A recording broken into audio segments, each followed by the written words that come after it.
a sense of community when you're free. Rolling through the mountains, rolling through the valley, rolling through paradise with me. Hi, everyone. Well, I'm very pleased to welcome my guest today, Claus Brunner, right? Correct, yes. Oh, right. Very good. Yay. First of all, thanks for being here. I appreciate it. You have to slouch because there's a little bit of a height difference between us. But, as I told him before we started, we're almost twins. So you're a fitness instructor? Yeah, fitness professional, fitness trainer. Where things stand out a little bit different is I'm not asking you to yell at you, telling you to do 10 more. Right. I like to start with doing a bunch of movement assessments. Movement assessments, so we can see what's going on with people, and then usually doing corrections from the ankle, the knee, the hip, on our way up, depending on what people's goals are. Okay. Ideally, we'd like to be in this perfect balance of everything in life. Yeah. And of course, there's no aspect of life where we like that. Right. So also with our muscles, there's usually one side that's tighter, one side that's not working hard enough. There's a tug of war going on, and that's why you have the pain in the knee or the limp, or why when you try to get up, you don't get up straight, you get up kind of shifting to one side. Right. So when did you firstly start with fitness? Well, I've always been into fitness. This new style, really, I have a mentor that I work with out of Maui. Out of Maui? Yes. Okay. He just got married yesterday. Oh, wow, nice. Yes, Dominique Lucia. Hi, Dom. Congratulations. Hi, Dom. So he really introduced me to this, it's not a new idea, but just the idea of working out every day at a level of 6 or 7.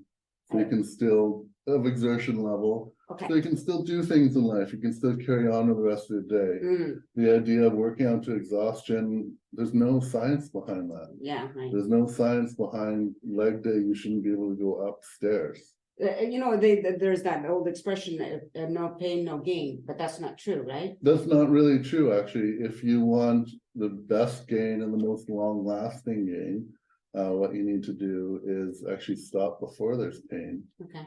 Let's say you could do 10 chin-ups. Yeah. Most people can't. Let's say you can do 10 chin-ups. Well, you know what? Do 6 today. Right. Do 6 tomorrow. Do 6 the next day. Right. And then eventually bump that up to 7. For sure. Because if you can just do 10 and you make yourself do 12, then you can't do them for 4 more days. Then what's the It point? Doesn't help you. What's the point? Sure. And also that really sets you up for a lot of injuries and other compensations. So when did you start teaching? I started teaching 2 years ago when I got my certification through the National Academy of Sports Medicine in the States. And through there, also reinforced things that my mentor and reading and things online that I had learned and believed in, just as far as working, not just, most people work just in forward and back direction, working the horizontal, working the diagonal is very important. And really trying to get, it really teaches you a lot, because with the National Academy of Sports Medicine, everything they say is backed up by a scientific test. Right. So if they say flexion is reduced, which is bending is reduced when this muscle is tight, they'll actually quote exam or a paper that proves that. Right. And of course, because it was designed for athletes, I would assume, right? Yes. And they want well, everybody's an athlete. Yeah, but I meant they're like a hockey player. Yeah. It's trickle down. It's really trickle down. What people do now, what a good trainer will teach you now is what was learned from the highest level athletes. And it isn't really much different other than their performance level. Okay, right. But I'm just saying that's the science behind it, though. Correct, right? yes. Okay. So now where do you do this? You can lovely do it anywhere. I teach people out of my home, a beautiful organic farm in Harrison Hot Springs. Yeah. But I also have clients all over North America. So I teach them online in half-hour sessions. And when you work with me, also there's an app. So I'll give you half-hour workouts that you do on your own throughout the week, depending on the people. Yeah. A little bit sexist, but I find most of my female clients are quite happy to do the workouts except you'd be like, no, I told you to do it 10 times, not 20. You need to put the brakes on them a little. A lot of my male clients I'll see 2 or 3 times online a week because they really won't work out if I'm not there with them. Hey, ladies. Yeah. That's really good. So now the online thing, has that started from the beginning? Like you've always done That in started from the conjunction? beginning with my business, because my business started during COVID, actually. Fantastic, yeah. So that had to go that way, but Mm. also just demographically, it had to go that way. I believe the population of Agassiz is 6,000 people, Okay, and a huge population of that's quite senior. right? A lot of senior homes in Agassiz. So there's going to be a limit to how many people I was going to hit. My personal demographic when I started my business, I was looking for women between 30 and 60. That's usually a very fit group. Usually that group is done their child rearing and just finishing their child rearing and is starting to look back at themselves again and be like, I'd like to have my life back. Yeah, right. I gave it up for so many back. years. And if you do a good job with that, and my business has shown, they'll refer a friend or their husband or boyfriend. Sure. And so if you do a job with that one person, you can grow your business that way. So do you do this, the teaching part every day? Almost every day. I generally don't book clients on the weekends, but I have a small half-hour class that I teach at the Hareton Hot Springs Resort and Spa. Oh, nice. Saturday and Sunday morning. Right, Yeah. because I know you with that farm, you have animals. It's a beautiful backdrop, isn't it? Well, I didn't get there because it didn't have a ride. And I no longer drive, so I wanted to go to the fundraiser, for Project AIM, right? But unfortunately I haven't seen it, so I would like to eventually get out there. But I'm just thinking, well, how do you balance all of that? Because we all know farm is work. Well, you don't balance it perfectly because the balance of that is a big lie. This life work balance isn't really true, in my opinion. Right. Part of it'll struggle. Sometimes you talked about my wife and her great fundraiser. Family life struggled that week. Right. We all understood ahead of time that was going to happen. Yes. She said, hey, I'm going to be really busy for these 10 days. Right. I apologize. Yeah, I'll Can see you 10 days from now. But you know what I mean? Like, so that was an understood social contract with us. Because the business went up there. Now that event is done, it's like, oh, more time with family, more time with friends can occur, right? Okay.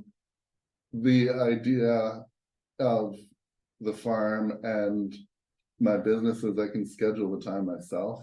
So I can put in an hour in the farm, and lovely smartphones like save my life because I'm not as nearly as organized as some people are. And so it tells me, oh, 15 minutes from now you have Sarah in California.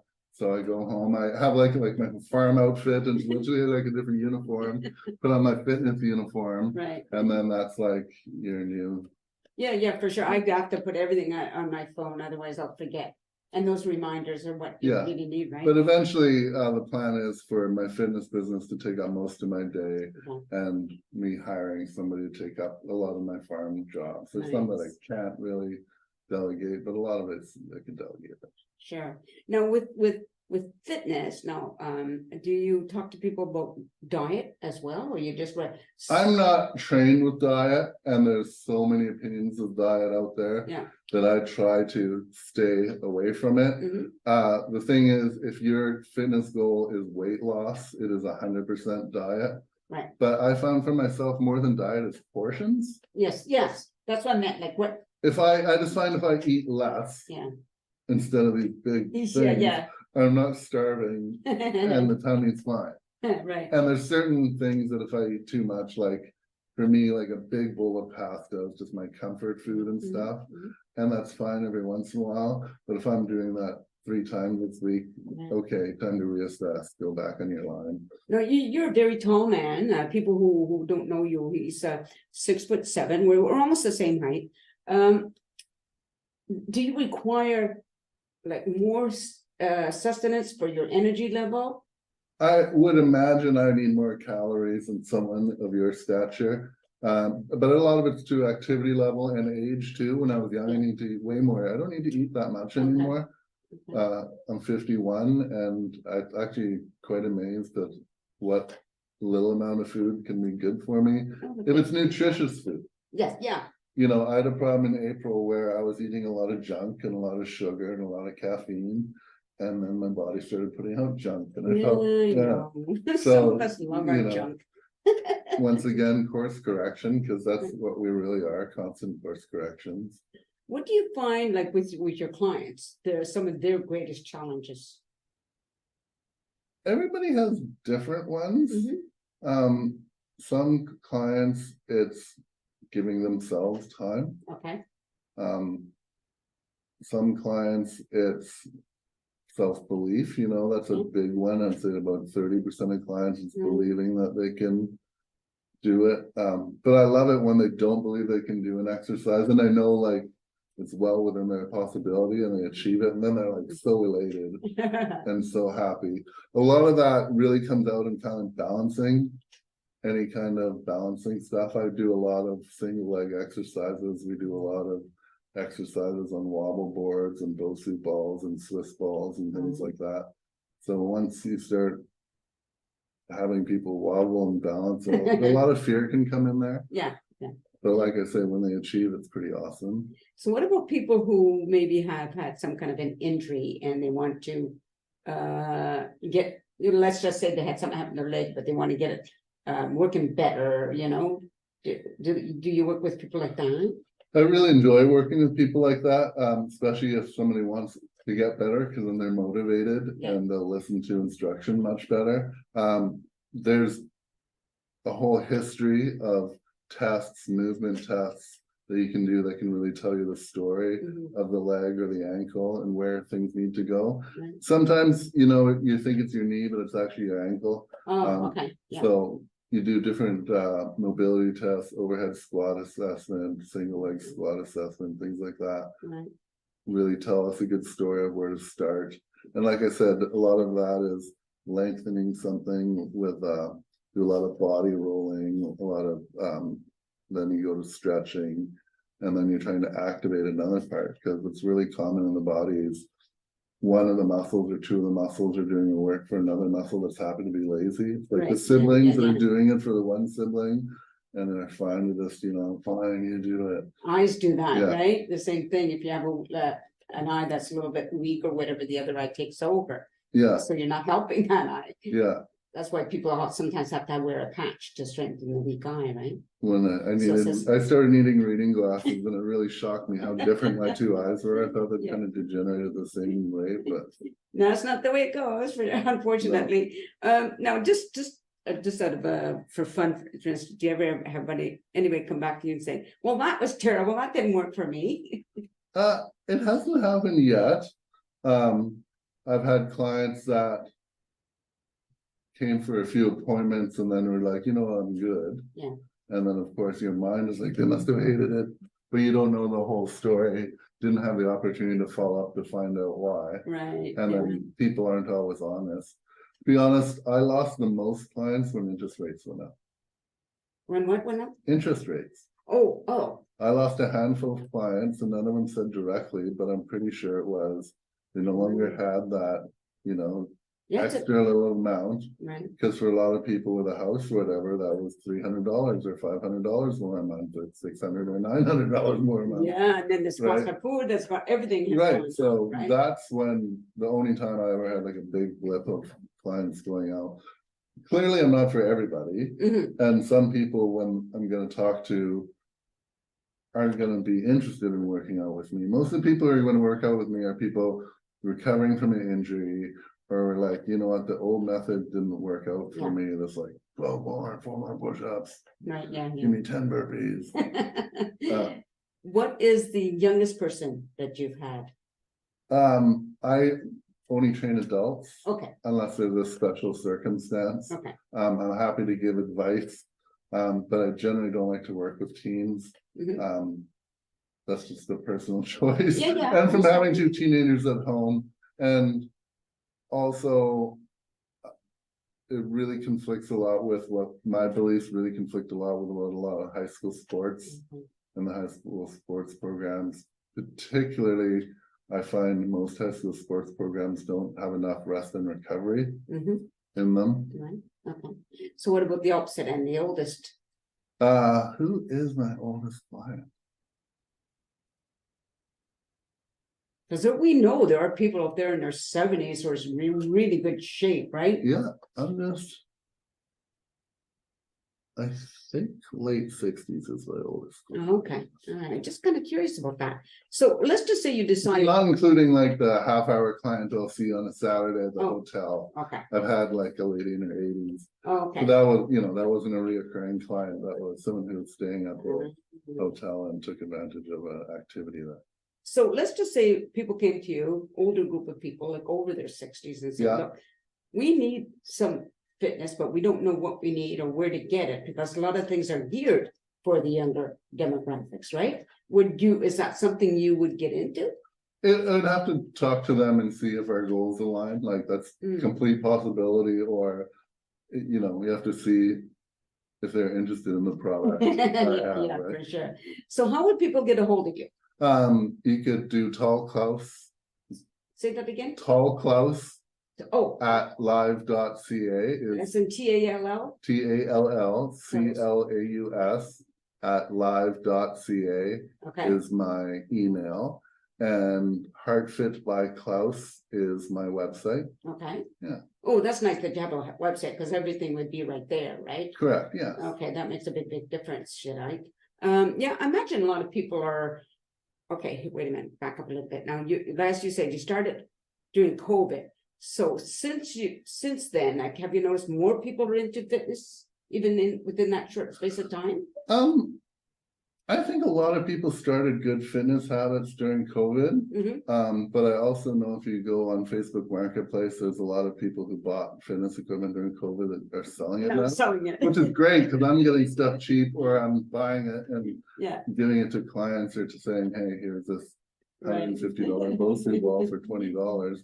So there's a lot of that. So Okay. And I know a lot of people have said they've gained weight during COVID because those who weren't working anymore, like their jobs were closed, shut down, or whatever. So now they must be looking to get more fit now, right? I don't know how many of the people who gained weight during COVID are trying to put it off now. Oh, okay. To be I'm honest, curious. like I'm sure they're saying it, but Right. is Yeah. it true? I'm not sure. Right. Okay. So, and COVID was a great time to get fit, and a lot of people did, right? Like it was kind of a decision. right. Okay. I guess so. That's pretty cool, really. Anyway, I think I've run out of questions. What do you think? Is there anything you would like to mention that I haven't asked? I would just like people to really think about what their fitness goals are. Maybe benching 300 pounds isn't a fitness goal for you. Maybe you want to be able to lift your groceries up 2 or 3 flights of stairs when you're in your 80s or 90s, like you said. Yeah. Yeah. How many of you as an adult can get up off the floor comfortably? Mhm. That's something that you really should be able to do well into your 80s. Right. Yeah. Barring any physical, like I have degenerating discs. Yeah. So things are difficult, right? Right. But I try to keep moving. I know it's important to just, no matter what it is, keep moving, Yeah. walking, whatever. Move you it or do. lose it, right? Whether Yeah. it's your heart, your spirit, or your fitness. Yeah, for sure. Yeah. All right. Well, that's great. Thank you so much. I really appreciate you having me here. Yeah, you're welcome. You've been listening to Claus Brunner. I'm going to share his information so that you want to get fit. You've been talking about it. Now, come on. It's time to get off the bench, so to speak. Or maybe it's off the couch, right? And contact him, and he'll be glad to talk to you, find out what you're looking for, what your fitness level is, and keep watching the show. And, it's always nice to share. Oh, and don't forget to subscribe. That'd be really cool. I want to get super popular. There That's you what I go. want. All Global. right. Take care, everybody, and peace out. I gotta find the off button. A sense of community, Chilliwack's a place to be. A sense of community where you're free. Rolling through the mountains, rolling through the valley, rolling through paradise with me. It's multicultural, you're sure to see it all. Chilliwack's the place to be, you'll see. Come party in the park, go dancing after dark. Chilliwack's the place to be, you'll see.